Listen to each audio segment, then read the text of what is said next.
Le Premier ministre espagnol veut éviter un reconfinement. Cependant, à Madrid, seuls les déplacements de première nécessité sont autorisés. Les 850 000 Madrilènes sont priés de rester chez eux ou dans leur quartier.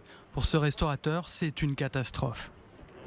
En termes de santé, je pense que théoriquement c'est bon, mais économiquement c'est pratiquement la fin pour les petites et moyennes entreprises. Au Royaume-Uni, les autorités sanitaires avertissent. Selon eux, il faut changer de cap pour éviter une deuxième vague meurtrière. Le pays est le plus endeuillé en Europe avec plus de 41 000 morts. Pour le moment, nous pensons que l'épidémie double environ tous les 7 jours. Cela pourrait être un peu plus long, peut-être un peu plus court, mais disons environ tous les 7 jours.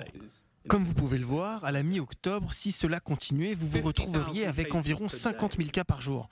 50 000 cas par jour devraient entraîner un mois plus tard, donc à la mi-novembre, plus de 200 décès par jour. La Belgique a dépassé le seuil des 100 000 cas confirmés de Covid-19. La Belgique, carrefour international qui abrite le siège de l'Union européenne et de l'OTAN, a l'un des taux de mortalité par habitant les plus élevés au monde. Le bilan s'élève à 9 948 morts. Je crains une deuxième vague si tout le monde reste aussi égoïste.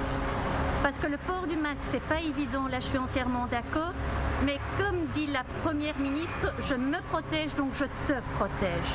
Donc ce qu'il y a, c'est que c'est pas compliqué, faut s'y habituer. Nouveau record en France également. 13 498 nouveaux cas diagnostiqués en 24 heures. En région parisienne où l'épidémie s'aggrave, les autorités sanitaires ont appelé à éviter les rassemblements de plus de 10 personnes.